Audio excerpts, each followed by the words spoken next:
The Toronto Blue Jays have just made an absolutely shocking move as they did the unthinkable. They did what many insiders, many fans believed they weren't going to do, and it involves their top prospect, folks. This is absolutely wild. I'm going to break down exactly what this move is, discuss what it means going forward, as this proves that not only that the Jays are all in, they are going for it. We're going to call it down in this episode, folks. But before we can do it all, if you're a part of the percentage and aren't subscribed to the channel, this is the place to be for daily Jays content. You guys have been absolute beasts with the support. It truly means the world to me. Ladies and gentlemen, not going to waste any more of your guys' time. This is wild. Coming off of what was a crazy game today against the Orioles, the Jays just did something that I did not think they were going to do. Now, I've been covering it on the channel a lot, and I said there's a very good chance it happens. And I don't want to say I didn't think they were going to do it. I thought they were going to wait a little bit longer if they were going to do it at all. And folks, that involves, you can see right here, Trey Yesavage. They have officially promoted Trey Yesavage. Yes, Trey Yesavage to the major leagues. Industry sources tell Ben Nicholson-Smith and Shai Davidi as of about 15 minutes ago.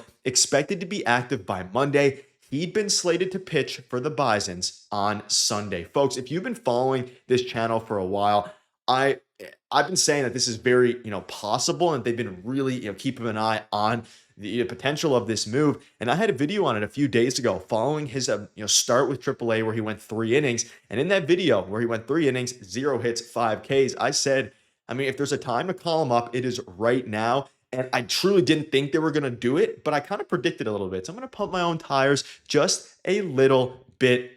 And man, oh man, I'm over the moon right now, because not only were the vibes at an all-time high following the biggest win in recent memory today against the Orioles, they just followed that up by calling up their top prospect who absolutely deserves a shot here, and he's going to slide right into their bullpen. He is a 22-year-old right-hander with an unorthodox release point, has great minor league numbers across 4 levels, a 3.12 ERA with 160 Ks compared to 41 walks in 98 innings. And again, it's not emotional, I guess, but it's really, rewarding. I've been covering him like a lot of people have been. I've been covering him on my channel for a while.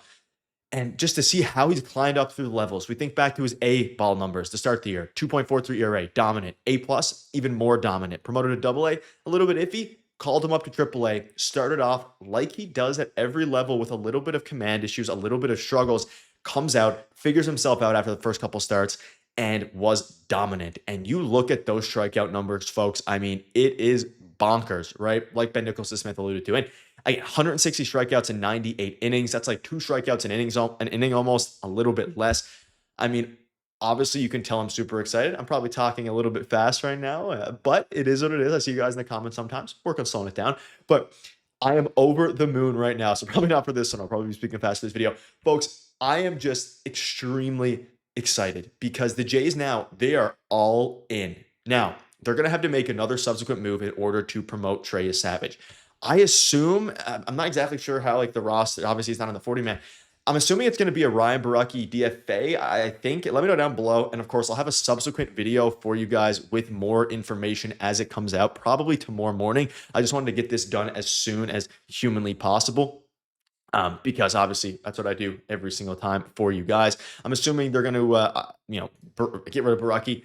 And if he has options, I don't think he does. So they'll probably be DFA. So assuming Borucki is gone and sent down, whatever, you call Trey Yesavage up. That's a perfect replacement out of the bullpen. Now, I'm not saying that, Borucki's goal is to get lefties out. I think they trust Braden Fisher to get lefties out.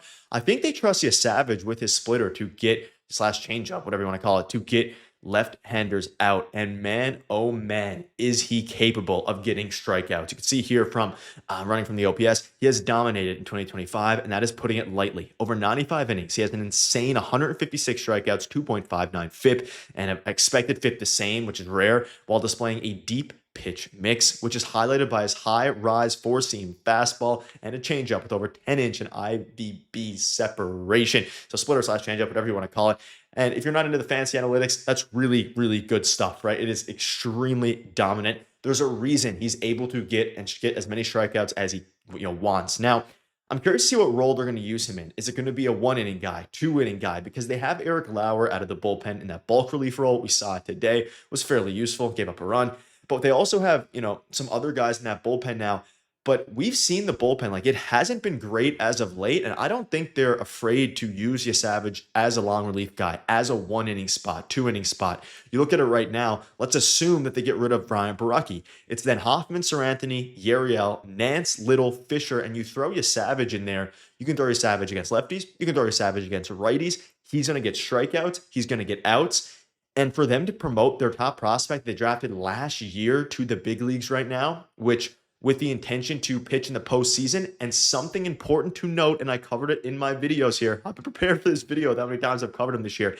They are able, even though they called him up after September 1st, they are able to make a request to the commissioner's front office, so Rob Manfred, and basically say that we're going to, we intend to use him in the playoffs, and it will get accepted. That's what Ben Nicholson-Smith said in the past. So we assume all signs point to him being able to actually pitch in the postseason. Otherwise, they probably wouldn't have made this move because Baraki, of course, was called up September 1st, so he was able to, or rather claimed and signed September 1st. He'd be able to pitch in the postseason. Trey Yesavage should be able to have that luxury as well. And it is a bold move. There's no doubt about it. It's shocking in the sense of this front office rarely, they do take risks with their prospects. I think back to Pearson and all these different things. And if you want to be the pessimist side of it and the negative side, there is a world here where, it doesn't work out, but I'm not going to think about that world. I'm going to think about the world of it working out. Alek Manoah, when he first got called up, he was dominant and he was almost a Cy Young winner. Nate Pearson, that didn't work out. Ricky Tiedemann, he got injured before he could pitch in the major leagues. Hopefully, Trey Yesavage is going to be able to just dominate like he did across the 4 levels in the minor leagues. And this is absolutely wild. And you can see here, some people have him as the 24th ranked prospect. Some people have him as, higher than that, lower than that. He's the number 1 Jays prospect right now. And then it's Arjun Amala. And they're going to try to, in a year where you barely get any opportunities to win the AL East, like this is the first time in a decade the Jays have been, really competing for an AL East spot. They are 3 games up right now, really 4 with the tiebreaker. Yankees won today. They have a chance to do something special, something this fan base, all of us have been, deserving of. And really, you can argue, should have gotten a while ago with the way that this core is working. They have a chance to do something absolutely special. Whether you think fans deserve wins or not, after last year, I don't care. I'm saying we all deserve as fans an AL East race win and playoff wins. Yesavage helps that. He absolutely deserves to be in the bullpen right now. He's better than Ryan Baraki, and he's, more consistent than probably some of the bullpen arms. We'll see. Obviously, I don't want to say he's better than Ryan Baraki yet because he's yet to pitch in the major leagues. He has a higher upside and better stuff than Ryan Baraki does. No disrespect to him. And the way this bullpen has been operating lately, a little bit shaky. This is the time to do it. They did the move. It's a shocking one, but it's one that could be the beginning of something absolutely special in Toronto and special for all of us as fans, folks. That'll wrap it up. Didn't expect to make my 3rd video of the day. This is my 2nd time in 3 days, making 3 videos, I believe it is. So if you're enjoying it, make sure to hit that subscribe button. Your guys' support truly means the world to me. I read every single one of your comments. Let me know down below what your thoughts are on this. Thank you guys for watching. And boy, oh boy, is this going to be a fun next 2 weeks before the regular season concludes.